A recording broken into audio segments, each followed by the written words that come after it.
Welcome back again. मैं हूँ आशीष और आप देख रहे हैं द लीगल इंसीन। आज के इस पर्टिकुलर वीडियो में हम समझेंगे कि जब पति और पत्नी आपस में डाइवोर्स लेते हैं तो डाइवोर्स के समय उनका डाइवोर्स तो हो जाता है, लेकिन अगर कोई उनका बच्चा है या अगर काफी बच्चे हैं तो उनका मेंटेनेंस कैसे डिसाइड किया जाएगा, उनकी कस्टडी किसके पास होगी और मेंटेनेंस देगा कौन। ये तीन सबसे बड़े इश्यूज होते हैं जो बेसिकली क्लियर नहीं रहते। अब इसको कैसे डिसाइड किया जाए कि बच्चा किसके पास रहेगा, किसके पास उसकी कस्टडी रहेगी, कौन उसका मेंटेनेंस जो है देगा या जो उसके खर्चे हैं कौन उसको बेयर करेगा, या जो मेंटेनेंस का अमाउंट कोर्ट डिसाइड करेगी वो किन फैक्टर्स पर डिसाइड करेगी। ये बहुत ही बड़े इश्यूज हैं जो बेसिकली कोर्ट को डिसाइड करना पड़ता है डाइवोर्स के समय। आखिर ये कैसे डिसाइड होता है, किन फैक्टर्स पर डिसाइड होता है, इसको हम आज के इस पर्टिकुलर वीडियो में समझने वाले हैं। Stay tuned through out the video so that you could have a very better understanding over the situation। सबसे पहले हम बेसिकली बात करते हैं अपने फर्स्ट इशू के बारे में, वो है बच्चे की कस्टडी। बच्चे की कस्टडी किसके पास रहेगी? आमतौर पर देखा जाता है कि बच्चे की कस्टडी मदर के पास होती है, लेकिन हमेशा ये सही नहीं है और हमेशा ये सच भी नहीं रहता। बच्चे की कस्टडी बेसिकली दो फैक्टर्स पर डिपेंड करती है। ये दोनों फैक्टर्स क्या हैं इसको समझते हैं। पहला फैक्टर है बच्चे की एज। बेसिकली अगर बच्चा 5 साल से छोटा होता है या काफ़ी कम एज का है, तो इस पर्टिकुलर सिचुएशन में माँ को प्रेफ़रेंस दी जाती है उसकी कस्टडी के लिए। अगर बच्चा छोटा है, तो यहाँ पर इस पर्टिकुलर सिचुएशन में जो माँ है, वो बच्चे की प्राइम केयर टेकर होती है। तो इस तरह से बच्चे की कस्टडी माँ को मिल जाती है। लेकिन जो दूसरा फैक्टर है, वो है बच्चे की समझ। अगर बच्चा इतना समझदार है कि वो समझ सकता है कि वो किसके साथ रहना चाहता है, अगर उसकी कोई अपनी प्रेफ़रेंस है, तो इस पर्टिकुलर सिचुएशन में उसकी प्रेफ़रेंस को तरजीह दी जाती है। अगर बच्चा मदर के साथ रहना चाहता है, तो मदर को उसकी कस्टडी मिलती है। लेकिन अगर बच्चा सपोज़ करो फादर के साथ रहना चाहता हो, तो यहाँ पर कोर्ट फादर को कस्टडी दे सकती है। इस तरह से बेसिकली इन 2 फैक्टर्स पर बच्चे की कस्टडी डिसाइड होती है।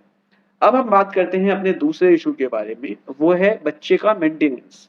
बेसिकली बच्चे का मेंटेनेंस किन फैक्टर्स पर डिसाइड होता है, क्या चीजें कोर्ट कंसीडर करती है। आखिर जब बच्चे का मेंटेनेंस डिसाइड हो रहा है तो उसमें बच्चे की क्या जरूरतें हैं, बच्चे के कितनी खर्चे हैं, ये खर्चे कहाँ कहाँ पर हैं, इन सब चीजों को देखा जाता है। तो इन खर्चों में क्या क्या चीजें इंक्लूड होता है उसके बारे में बात कर लेते हैं।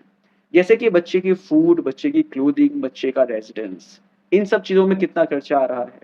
इसके अलावा जो बच्चे का मेडिकल एक्सपेंसेस हैं, बच्चे की जो एजुकेशनल एक्सपेंसेस हैं, इन सब चीज़ों को भी ध्यान में रखा जाता है।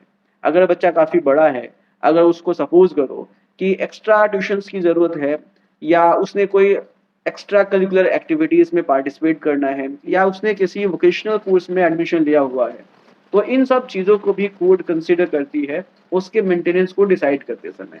बेसिकली इन फैक्टर्स पर किसी बच्चे का मेंटेनेंस डिसाइड होता है। अगर आपके केस में भी मेंटेनेंस डिसाइड हो रहा है, तो बच्चे की जितनी भी खर्चे हैं आपको वो कोर्ट के सामने रखना चाहिए, ताकि कोर्ट एक प्रॉपर अमाउंट, जो एक वैलिड अमाउंट होना चाहिए, वो कोर्ट डिसाइड कर सके। बेसिकली इस तरीके से बच्चे का मेंटेनेंस डिसाइड किया जाता है। अब इसके बाद जो तीसरा सबसे बड़ा इशू है वो ये है कि बच्चे का मेंटेनेंस आखिर देगा कौन। सपोज करो कि अगर बच्चा मदर के साथ है, तो क्या मदर की लायबिलिटी है, क्या मदर की रिस्पॉन्सिबिलिटी है कि वो बच्चे को मेंटेन करे, जो भी उसका मेंटेनेंस का खर्चा है वो मदर्स को बेयर करे।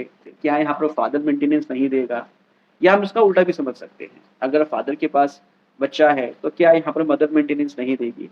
इस चीज़ को हम बेसिकली समझते हैं। इसके लिए बेसिकली सुप्रीम कोर्ट ने एक बहुत ही अच्छा केस डिसाइड किया था, बहुत ही लैंडमार्क केस है ये। इस केस का नाम है रजनीश वर्सेस नेहा। इस पर्टिकुलर केस में सुप्रीम कोर्ट ने डिसाइड किया कि जब भी हम मेंटेनेंस की बात करेंगे, तो इस पर्टिकुलर सिचुएशन में हम पहले दोनों पार्टीज, जो दोनों पार्टनर्स हैं, उनकी इनकम और उनके जो खर्चे हैं उस पर पहले हम फोकस करेंगे।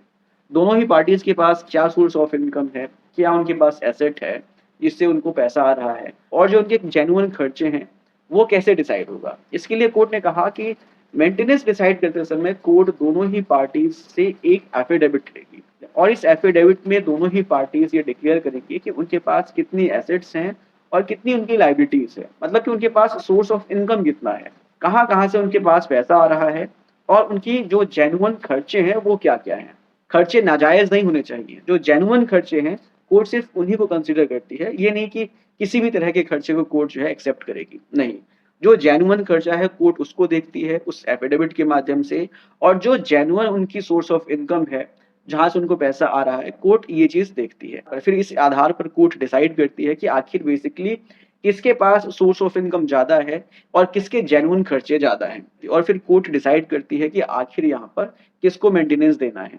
आमतौर पर देखा जाता है कि जो हस्बैंड है, उसके पास सोर्स ऑफ इनकम ज़्यादा होता है, मदर के पास कम होता है सोर्स ऑफ इनकम या नहीं भी होता है। तो इस पर्टिकुलर सिचुएशन में फादर की रिस्पॉन्सिबिलिटी होती है बच्चे को मेंटेन करने की। यहाँ पर कोर्ट ने स्पेसिफिकली ये भी कहा था कि जो बच्चे के एजुकेशनल एक्सपेंसेस हैं, वो तो फादर की रिस्पॉन्सिबिलिटी है ही कि वो उसको बेयर करेगा। लेकिन अगर सपोज़ करो कि मदर की और फादर की दोनों के पास अच्छा सोर्स ऑफ इनकम है, दोनों के पास जेन्युइन तरीके से अच्छा पैसा आ रहा है, दोनों के पास खर्चे बहुत कम हैं, तो इस पर्टिकुलर सिचुएशन में दोनों ही पार्टनर्स को बच्चे को मेंटेनेंस देना पड़ेगा। ऐसा नहीं है कि सिर्फ फादर को ही मेंटेनेंस देना है, मदर को मेंटेनेंस नहीं देना है।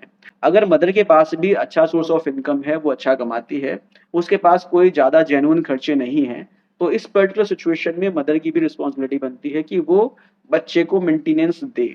इस तरह से बेसिकली कोर्ट डिसाइड करता है कि कौन मेंटेनेंस देगा और कितना मेंटेनेंस देगा और बच्चे की कस्टडी किसके पास रहेगी। सो आई होप ये वीडियो आपको इन्फॉर्मेटिव लगी होगी।